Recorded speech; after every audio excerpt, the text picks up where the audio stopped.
Tuntas, Mosi dipercaya rakyat, Amin songsong kemenangan. Penulis adalah Dairi Sudarman, pemerhati politik dan kebangsaan. Dimulai 75 hari kampanye, Amin itu bak pesawat lepas landas, tuntas, sempurna, melesat tinggi mengangkasa untuk songsong kemenangan. Kenapa idiom dan daya nalar imajinasi kemenangan itu berada di tinggi angkasa langit? Karena di sepanjang landasan adalah analogi tumbuh berkelindan perjuangan dan kejuangan yang telah dilewati oleh Anies itu justru berawal dari bawah bersama seluruh strata akar rumput rakyat pengusungnya, kemudian bersama berada di pesawat itu untuk melesat lebih tinggi. Pertama, diusung oleh koalisi Partai Pahlawan Pejuang pula, terdiri dari dua partai pembelot revolusioner pendobrak sangkar jeruji besi koalisi partai obesitas oligarki, Nasdem dan PKB. Satu lagi dari partai oposisi militan yang selalu menentang rejim, PKS. Juga dua partai Islam pendatang baru yang sesungguhnya, satu personil Amin Rais dan satu partai melegenda dalam rekam jejak sejarah, Partai Umat dan Masyumi.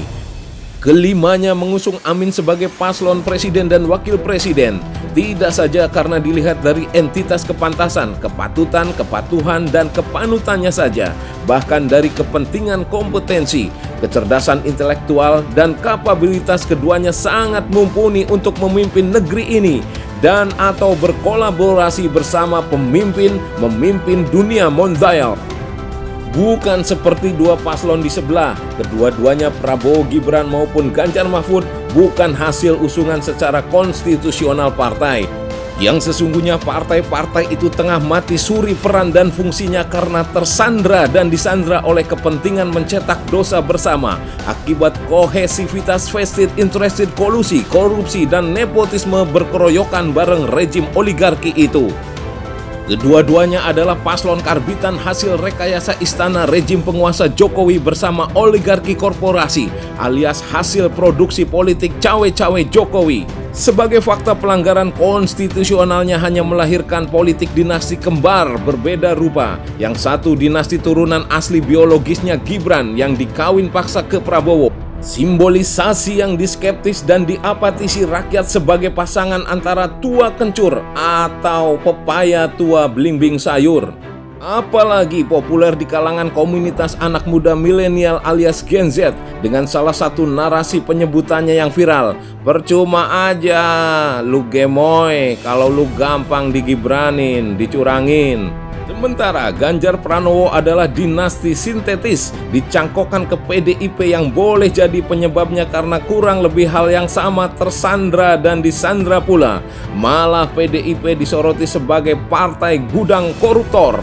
Kedua, karena Amin didukung oleh ujung tombak kemenangan itu adanya partisipasi publik komunitas swadaya mandiri tanpa pamrih dan genuine sukarelawan politik. Realitas pendukung yang hanya dimiliki oleh Anies semenjak Pilkada 2017 perintisannya yang memenangkan Anies sebagai Gubernur DKI Jakarta. Sedangkan yang lain tidak hanya tiruan tetapi produk sintetik murni rekayasa buatan rejim yang hanya berorientasi kepada kepentingan duit, no money, no political volunteer, menguras ambrol kantong kas para korporasi oligarki. Ketiga, yang tidak kalah penting dukungan swing voter para komunitas pembelot de facto koalisi partai oligarki rejim penguasa seperti ditunjukkan dengan kehadiran Sekber Nasional Kuning, Ijo, dan Biru atau KIB sebagai refleksi kekecewaan rakyat akar rumput terhadap elit politik partai Golkar, PAN, dan P3.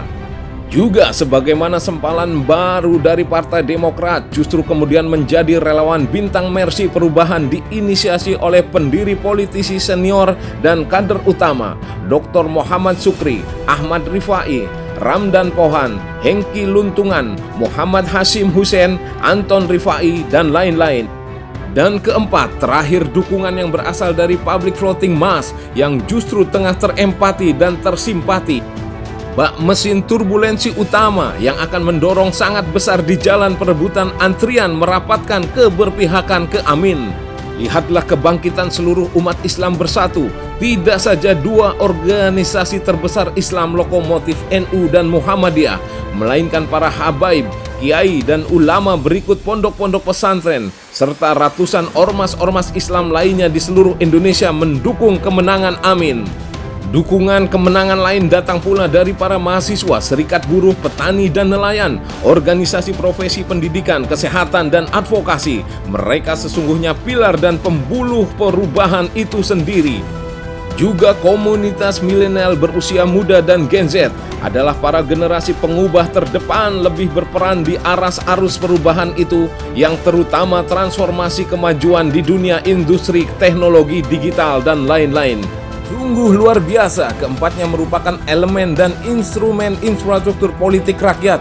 Merekalah sebagai wujud asli pemilik kedaulatan tertinggi sesungguhnya.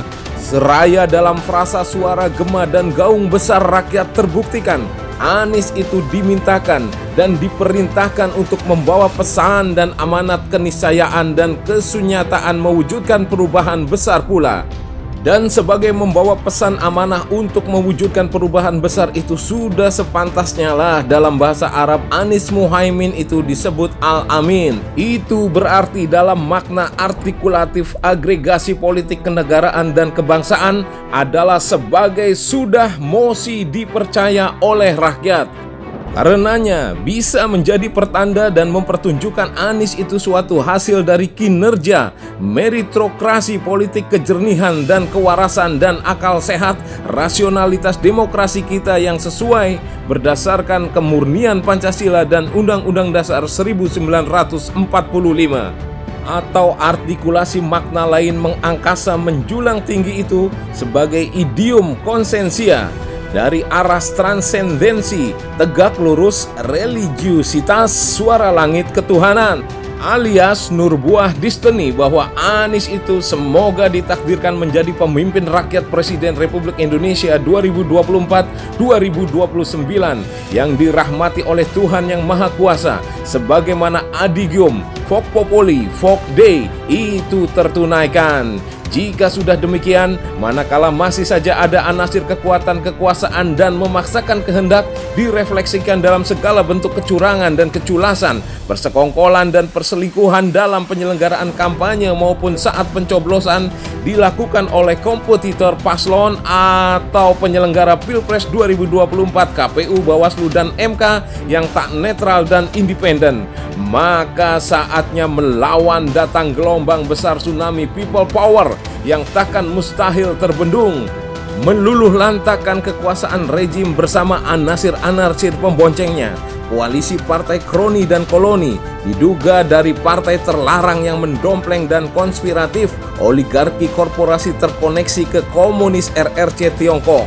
Karena setelah melewati segala rintangan ini, di ufuk langit itu sudah ada enlightenment, pencerahan cahaya terang matahari untuk menunjukkan arah dan haluan tempat pesawat besar harus landing di tanah harapan yang memerdekakan dan memenangkan rakyat di telapak kaki Ibu Pertiwi Indonesia, yang kelak kebersejahteraan, berkemajuan, berkesetaraan, berkeadilan dan berkesatuan persatuan itu nyata dirasakan.